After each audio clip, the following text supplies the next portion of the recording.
Hello mga boss. Gagawin natin ngayon, ayan, isang concert amplifier ng model kung titignan nyo, AB-502B. Ngayon, ang issue naman nitong amplifier na to base sa customer, ayaw daw mag-on yung kanyang Bluetooth. So, yun bali ang problema nitong amplifier. Pagdating naman sa audio mga boss, okay naman daw. Meron naman audio, kaso itong kanyang Bluetooth, yan lang talaga ang problema. So yan bali yung gagawin natin ngayon, pero bago yan, sa mga bago pa lang dito sa ating channel, huwag niyo sanang kalimutan mag-subscribe at pakipindot na rin notification bell para sa susunod na upload na gagawin natin, ma-notify kayo. Ngayon mga boss, try ko lang ngayon para makita nyo ang problema nito. Power on. Ayan. Papansinin nyo mga boss, nagpa-power on naman tong amplifier, kaso yung kanyang Bluetooth, ayan, hindi lumitaw yung kanyang display. So yan bali yung gagawin natin ngayon. Ngayon, buksan ko lang. Ayan mga boss, kung titignan nyo, bali nabuksan ko na itong amplifier. Kung papansinin nyo, itong amplifier na to, masasabi natin na fake ito mga boss. Kung titignan natin yung model nitong amplifier na to, ayan, AB-502B. Pero yung load nito, ayan, kung papansinin nyo, pang 302 lang. Papansinin nyo itong dalawang capacitor, ayan, maliit lang. Tapos yung ginamit na power transistor dito per channel, tig-2 lang. Ayan, ito naman yung kabila. Tapos yung kanyang transformer, kung papansinin nyo, maliit lang. Pero yung model nitong amplifier na to, nakita nyo naman dito sa front nitong amplifier ay 502B. Pero yung load pang 302. So sa mga mahilig sa mga 502 concert dyan, tignan nyo munang mabuti bago kayo bumili. Lalo na sa mga amplifier na tulad nito, marami ng pegi na lumalabas. Ngayon mga boss, balik tayo sa problema nitong amplifier. So yun na nga ang problema nito, yung kanyang Bluetooth. Ngayon, punta tayo dito sa kanyang Bluetooth section. Kung titignan nyo, bale ito yung kanyang Bluetooth module. Ayan, bale dalawa yung board na ginamit dito. Ito naman yung board para sa kanyang mga buttons at display. Ngayon, unang i-check natin dyan mga boss, yung supply. Bale ito yan, yung wire na yan, pupunta yan sa main board nitong amplifier. Ayan, galing dito yan. Bale, yung socket wire na yan, so, susukatin natin yan, tingnan natin kung meron pa tayong masukat na voltahe na 5 volts dyan sa socket wire na yan. Yung 5 volts na yan, mga boss, yan bale yung pinaka-supply nitong kanyang Bluetooth board. So, tingnan natin, baka power supply lang problema nito kung bakit ayaw mag-on nitong kanyang Bluetooth. So, i-set up ko lang yung aking tester, mga boss. So, ayan, bale, unang check natin dito, yun na nga yung supply nitong kanyang Bluetooth board. Bale, saksak ko lang. So, nakaset yung ating tester sa DC volts, power on. Ayan mga boss, bale, naka-on na tong amplifier. Ayan, papansinin nyo, nakailaw na yung indicator. Ngayon, sukatin natin yung supply, yung socket. Tingnan natin kung meron ba tayong masukat na 5 volts. Ayan, yan bale, yung susukatin natin yung socket wire na yan. So, pansinin nyo tong ating tester. Ayan, kung titignan natin, wala tayong masukat na 5 volts.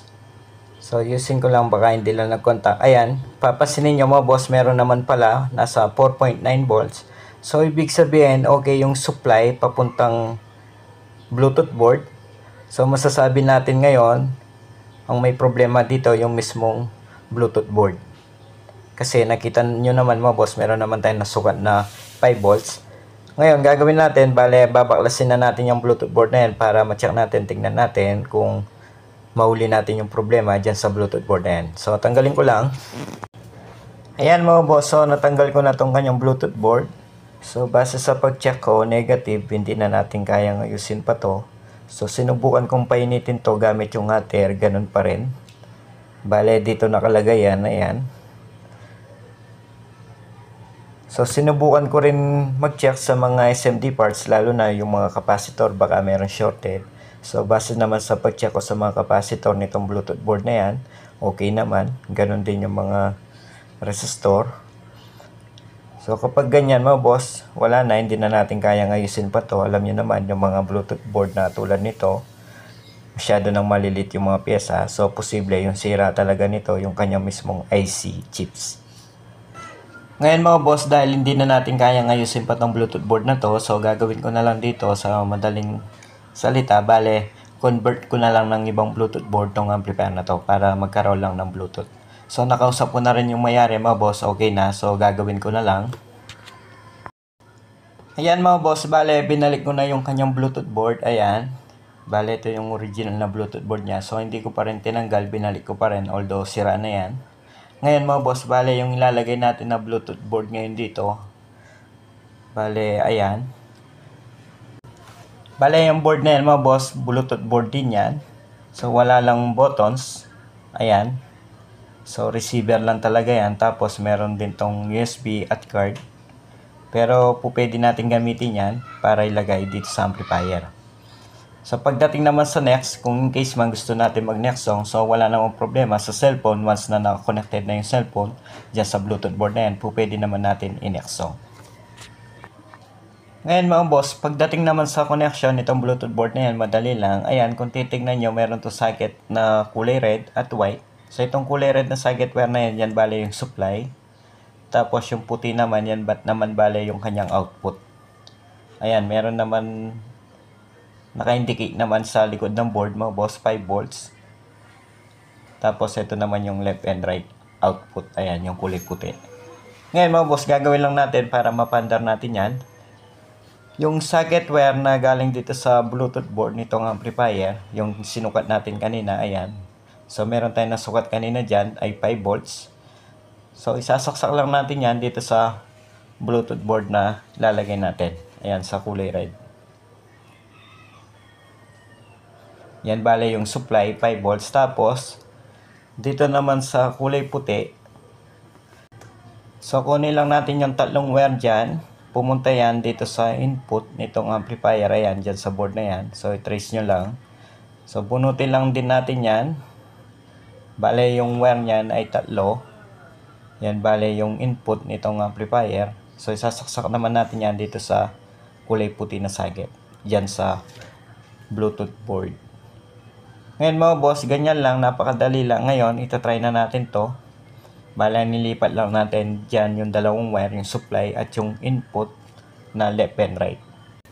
Ngayon mga boss, try natin. Power on. Ayan. So wala pa palang speaker, lagyan ko lang. Ayan, bale nalagyan ko na ng speaker wire tong amplifier. So try na muna natin sa USB. So yung USB dito, hindi naman totally kailangan mga boss, yung Bluetooth lang. Pero ito try lang natin kung tutunog. Ayan, nakaset naman sa MP3 itong selector. Ngayon, volume.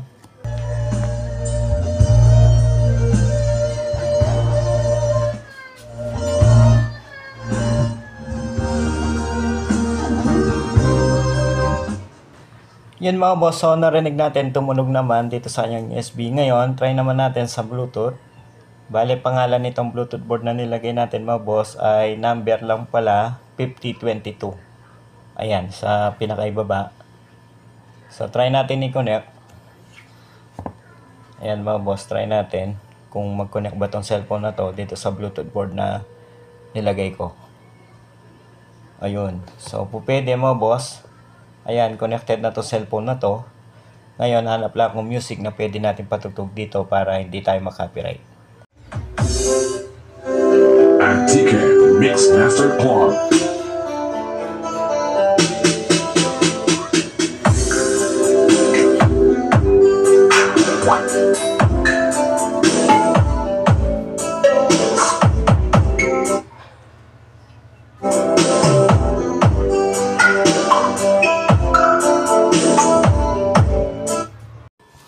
Yan mga boss, so narinig nyo, tumunog naman, ibig sabihin good pa tong Bluetooth board na nilagay ko. Ayan. Ngayon, hanapan ko na lang ng pwesto to dito sa loob nitong amplifier para hindi gumalaw. Pagdating naman sa mga Bluetooth receiver na katulad nito, marami naman tayong pwedeng ilagay dito sa amplifier na to. Yun nga lang, this time mga boss, ito lang yung available natin, kaya ito na muna yung nilagay ko. Isa pa yung mayari dito sa amplifier na to, mga boss, ngayon nila gagamitin tong amplifier na to. Kaya pinaparas kahit papano daw, gawan ko ng paraan para lang maayos natin tong Bluetooth board. So ngayon mga boss, yan bale yung nilagay ko. Ngayon dahil login na to, bale sasara na lang natin yan, ipipix ko na lang tong Bluetooth board para yun na nga mapakuha ko na tong amplifier na to.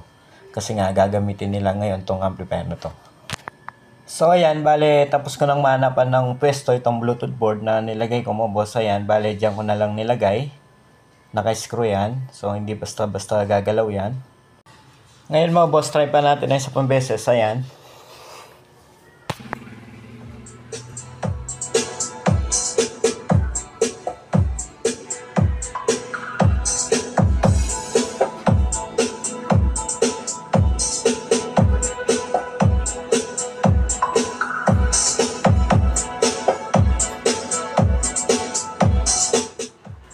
Yan mga boss, so okay na to. Sa mga hindi pa pala na-subscribe dito sa ating channel, huwag sanang kalimutan mag-subscribe at pakipindot na rin notification bell para sa susunod na upload na gagawin natin, ma-notify kayo.